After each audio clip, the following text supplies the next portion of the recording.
Let's look at how we can make frequency tables. We're going to start off with the data that we have on 100 employees that work at a lumber company. And we've got how many hours they work, their education, their income, their age, and their sex. And let's say we want to make a frequency table indicating their education. What we can do is we click in any place in this table to let Excel know that we're dealing with this table of information. We go to Table Tools and Design, and we want to summarize with a pivot table. We're going to make a pivot table with the frequency distribution. So I click on Summarize with a pivot table, and it says, what table do I want to use? It guessed right, so we're going to leave that alone. It says, where do you want the pivot table? In a new worksheet or an existing worksheet? A new worksheet would be a different tab down here. Now I want it in the existing worksheet. And for the location, I'm going to choose you choose the upper left-hand corner. So I'm going to choose H3, and we press OK. And here we have the Pivot Table Fields tool. We're interested in education, so I'm going to click Education. And that puts educations down here in the values. Now, we don't want to add people's education together. We want to count how many people got each level of education. So I'm going to change this sum of education. I'm going to click this down arrow. I'm going to change the value field settings. And I'm going to change it from sum to count.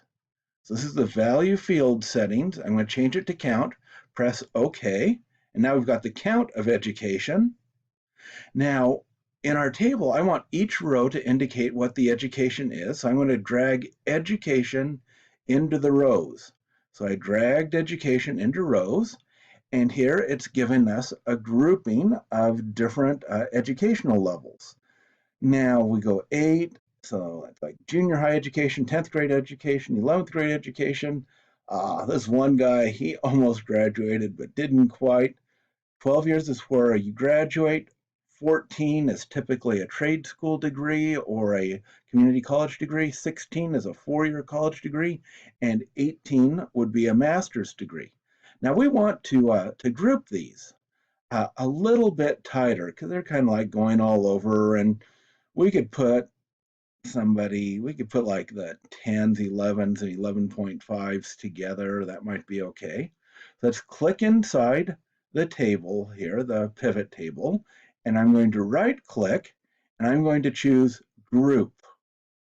And what we need to do is we can start at 8, that sounds good, end at 18, but we want to group it not by just 1 year, by 2 years to make the frequency bins a little bit more narrow. So I'm going to put in a 2, and I'm going to go OK. And so here we've got, this is easy to read. One person had 8 to 10, 11, 10 to 12, and so on, except it's a little ambiguous because how many people got a 10th grade education? Ooh, we don't know if it's 11 or 1. Well, the way that Excel does this is that when it says this is 8 to 10, this really isn't 8 to 10. It's really 8 to 9.999999, and so on. And this is where 10 begins. And that's true for all of these, except for the final one, where the 18s are included in there. So we need to remove the ambiguities. So I'm going to call these, since I know it really doesn't go up to 10, I'm going to call these something less than 10. Now, I could call it 9.99, but we know that when we record people's grades, we only do it by half-step intervals. So I'm going to call this 8 to 9.5. The next one is going to be 10 to 11.5. So we know these are the people that started uh, high school, almost made it through, but didn't quite. 12 through 14 is 13.5. So these are people that graduated from high school but didn't graduate from trade school. 14 to 15.5, they made it past community college or trade school, but they didn't graduate from a 4-year college. And then we've got 16 to 18.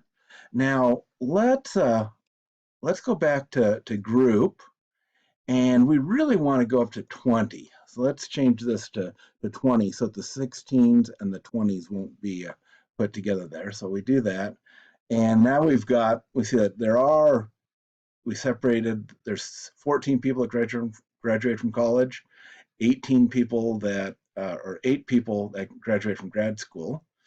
We got to go back and change our groupings here because it put the ambiguous ones in. We always want to remove ambiguities because the reason we're making tables is to make them easier to read to communicate information quickly. This will be 14 to 15.5. This will be 16 to 17.5. So this will be people that graduated from college and might have done some grad school. And then the 18 to 20, we don't really have anybody that did more than 18. If we go over to this education and sort from the largest to smallest, we said 18 is as high as it goes. So we can just change this to 18, or we could say 18 and above. You could do either one. I'll do 18 plus. And then that we have how many people. So we had one person that just finished junior high, uh, uh, 11 who started high school but didn't graduate, 62 who graduated from high school, 4 from trade school, 14 from college, and 8 went to grad school, which is um, probably a little less educated than the typical American, but this is a lumber company with a lot of people doing manual labor. Now, the row labels, that title's not useful, so let's change this to education, and this is going to be frequency. And there we've got all of this table is now a lot clearer.